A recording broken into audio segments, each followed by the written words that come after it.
আজ মহা অষ্টমী উপলক্ষে আমি একটা ছোট্ট করে মিনি ব্লগ করে ফেললাম। দেখুন পুজোর রান্নাবান্না হচ্ছে, ছোলা, সুজি, এদিকে আলুর দম আর লুচি হয়েছিল।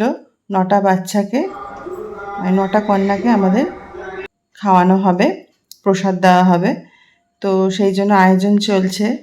দেখুন আমাদের রান্নাবান্না সব হয়েই এসছে। লুচি, ছোলা, সুজি আর আলুর দম দিয়ে আমরা 9টা বাচ্চাকে প্রসাদ দিয়েছিলাম। এদিকে চলে গেলাম রান্নার শেষে অঞ্জলি দিতে পূজা মণ্ডপে। আমাদের পাড়ার পূজা মণ্ডপে অঞ্জলি দিয়ে আমরা আবার বাড়ি ফিরে এলাম। এসে সব বাচ্চাদেরকে থালা সাজিয়ে খেতে দিয়ে দিলাম। দেখুন সঙ্গে ছিল রাধারানী, আমার শাশুড়ি রাধারানীকে খাইয়ে দিচ্ছিল প্রসাদ, আর গোপালও ছিল।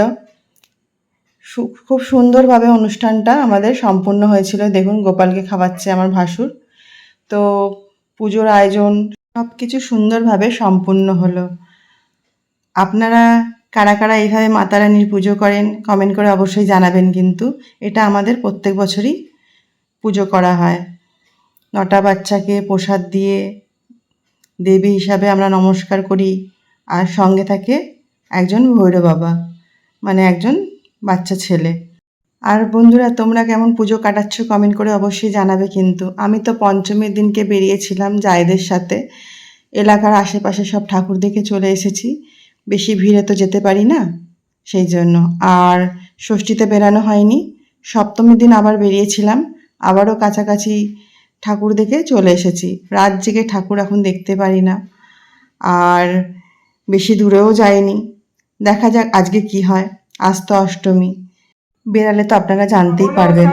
दरबार की जय, बोलो सच्चे दरबार की जय, माँ माता रानी की जय, माँ दुर्गा की जय, माँ शेरावाली की जय, और महाकाली माता की जय, हर हर महादेव, हर हर महादेव, हर हर महादेव।